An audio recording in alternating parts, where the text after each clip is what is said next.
Hai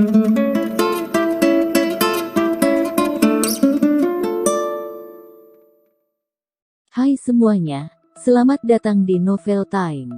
Semoga suka dengan ceritanya.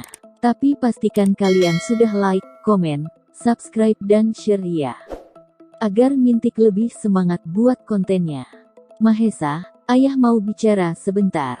Mendengar itu, Mahesa membalikkan badannya dan berjalan menuju ayahnya yang duduk di ruang keluarga. Apa yang ayah ingin bicarakan denganku? Suara Mahesa terdengar sangat acuh tak acuh. Dia berdiri tepat di depan ayahnya. Melihat sikap anaknya yang dingin itu, Kevin segera berkata, "Anakku, duduklah di sini." Mahesa pun menuruti permintaan ayahnya. Dia melangkah maju dan duduk di kursi sebelah ayahnya. "Mahesa, umur ayah sudah mau menginjak ke 60 tahun. Ayah ingin melihat kamu bersanding dengan pasanganmu di altar pernikahan. Apa kamu tidak ingin menikah?" Kevin Sanjaya memandang Mahesa dengan tatapan serius. "Aku juga tidak tahu, setelah kematian ibu, dan pernikahanmu dengan istri keduamu. Aku seperti tidak tertarik dengan pernikahan," ujar Mahesa dingin. Mahesa adalah anak Kevin Sanjaya dari pernikahannya yang pertama dengan Citra Laluna. Cinta pertama Kevin yang sangat dia cintai. Citra meninggal saat Mahesa berusia 10 tahun, dia meninggal karena kecelakaan tragis saat hendak menjemput Mahesa pulang sekolah. Kematian Citra membuat Mahesa sangat terpukul. Belum usai kesedihan yang dirasakan Mahesa, 2 tahun setelah kepergian mendiang ibunya. Kevin Sanjaya menikah lagi dengan Chelsea, janda satu anak itu adalah Jeremy.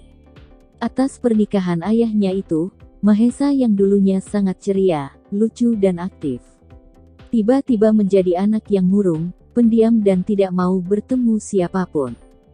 Sampai akhirnya, Mahesa harus pindah ke luar negeri karena dia tidak tahan dengan suasana rumahnya.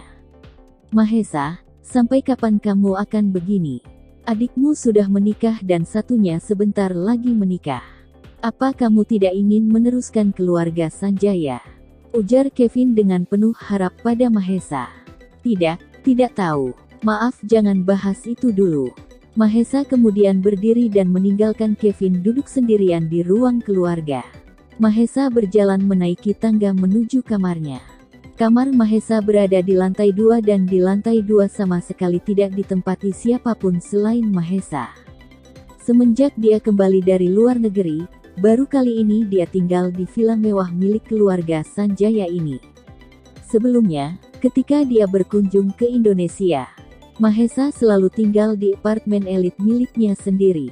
Namun, kali ini dia harus tinggal di sini karena kondisi kesehatan ayahnya yang kurang baik. Kamarnya di villa milik keluarga Sanjaya terasa asing baginya, 15 tahun lebih sejak kepergiannya, dan kamarnya sekarang sudah banyak yang berubah. Semua barang-barang terlihat baru, menyesuaikan tema rumah yang sekarang. Mahesa membaringkan tubuh kekarnya di kasurnya yang sangat besar. Melihat ke langit-langit kamarnya dan mengingat masa-masa bersama ibunya. Dia teringat, saat dia selalu dibacakan dongeng sebelum tidur oleh ibunya di kamar ini. Mahesa sangat dekat dengan ibunya, meskipun dulu dia sudah berusia 10 tahun. Tapi Mahesa tetap minta disuapi ibunya saat makan. Bukan karena manja, tapi karena waktu bersama ibunya sangat singkat. Mahesa kecil bersekolah dari pagi pukul 7 sampai pulang pukul 5 sore. Sepulang sekolah Mahesa kecil harus mengikuti les piano dari pukul 7 malam sampai pukul 8 malam. Setelah itu pukul 9 dia diharuskan tidur oleh ayahnya. Hari-harinya yang dipenuhi dengan kegiatan belajar membuat Mahesa jarang bertemu ibunya. Apalagi ibunya harus menemani sang ayah di kantor. Jadi, setiap ada kesempatan untuk disuapi sang ibu, Mahesa kecil selalu meminta untuk disuapi. Tidak terasa, air mata menetes membasahi pipi Mahesa. Mengingat-ingat masa lalu, dia menjadi emosi tatkala mengingat ayahnya menikah dengan seorang wanita yang berperilaku tidak baik. Mahesa seringkali mendapatkan hukuman, omelan dan bahkan sering dipukul. Ibu tirinya memperlakukan Mahesa sangat buruk ketika ayahnya sedang bekerja. Namun, saat ayahnya di rumah, Mahesa diperlakukan sangat baik, berbanding terbalik dengan perlakuan saat ayahnya bekerja. Semua pelayan yang ada di villa mewah itu tidak berani mengadu kepada Kevin Sanjaya, karena diancam akan dipecat dan dibunuh oleh ibu tirinya Chelsea Sanjaya. Tak mau larut dalam emosi, Mahesa bangun dari rebahannya, melepaskan satu persatu kancing bajunya dan pergi mandi. Saat ini di dalam kamar kos Sofia, ia tengah mandi, membersihkan tubuh putihnya yang kemerah-merahan, membasuhnya dengan busa sabun yang cukup banyak. Sofia juga masih kepikiran dengan kejadian tadi. Bisa-bisanya bos baru itu minta ganti rugi atas tumpangan yang ditawarkan sendiri. Dasar pria aneh. Sofia tidak bisa menahan kekesalan di hatinya. Selesai mandi, Sofia bergegas memakai dress tidurnya berwarna merah marun itu. Dia kemudian menuangkan lotion malam dan mengusapkannya di tubuhnya lembut. Sofia juga tak lupa menyemprotkan parfum di seluruh tubuhnya. Itu memang kebiasaan Sofia sebelum tidur. Dia selalu membuat tubuhnya wangi dan sangat bersih. Karena menurut Sofia, kalau dia bangun kesiangan, dia tidak perlu mandi lagi dan langsung pergi ke kantor. Sesaat kemudian Sofia menyalakan musik pengantar tidur di ponselnya, dan segera membaringkan tubuhnya di kasur kecil miliknya. Belum ada 5 detik, Sofia dikejutkan dengan suara panggilan di ponselnya. Seketika Sofia langsung mengambil ponselnya dan melihat ada nomor asing yang menghubunginya. Dia masih mengingat-ingat, apakah dia mengenal nomor itu.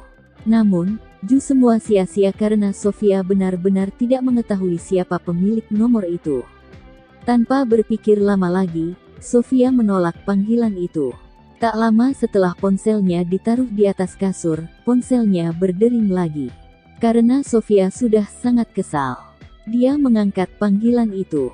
Lama banget sih angkatnya. DGG. Sofia kali ini seperti disambar petir tengah malam. Sofia mengenali suara itu adalah suara Mahesa. Kenapa pria ini menelepon malam-malam? Ah, masa dia mau minta uang jam segini? Ada apa? Jawab Sofia enggan. Buka pintumu cepat. Apa maksudmu? Sofia benar-benar terkejut mendengar apa yang dikatakan Mahesa. Buka pintu. Memangnya di mana dia? Cepatlah buka, aku di depan. Serius, cepat. Sofia panik, dia benar-benar tidak tahu harus berbuat apa. Namun, kemudian dia bangkit dari tidurnya dan berjalan menuju pintu kosnya. Dengan sedikit gemetar, dia membuka pintu kamarnya perlahan. Dan yuk, Mahesa berdiri tegak di depan kamarnya. Mengenakan kaos oversize berwarna abu-abu, dengan bawahan panjang berbahan kaos. Sofia benar-benar membeku ketika melihat pemandangan itu di depan kamarnya. Tapi, tiba-tiba tanpa perintah, Mahesa masuk begitu saja ke dalam kamar kos Sofia dan langsung berbaring ke kasur ukuran 120 x 200 milik Sofia. Sofia yang kaget hanya bisa diam terpaku melihat Mahesa tiduran di kasurnya. Kak, kamu ngapain? Aku mau numpang tidur. Hah? Numpang tidur? Apa kamu gila? Sofia benar-benar tidak tahu harus berkata apa. Bagaimana bisa bosnya mau numpang tidur di kamar kosnya yang berukuran 4 x 5 meter itu?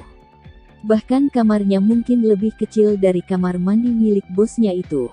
Cepat pergi, atau aku teriak nih. Ujar Sofia lagi. Gak mau. Jawab Mahesa sambil memalingkan tubuhnya membelakangi Sofia. Ini maksudnya apa sih? Kamu ngapain di sini? Kamu nggak punya teman? Ujar Sofia dengan kesal. Mahesa terdiam sesaat, dan kemudian berkata, enggak. Dengan kesal Sofia menutup pintunya dengan keras, dan berjalan ke arah Mahesa.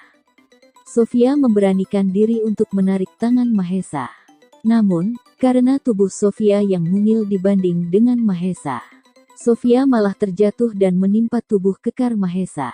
Terima kasih semuanya, dukung terus channel Novel Time, jangan lupa like, komen, subscribe dan share-nya ya.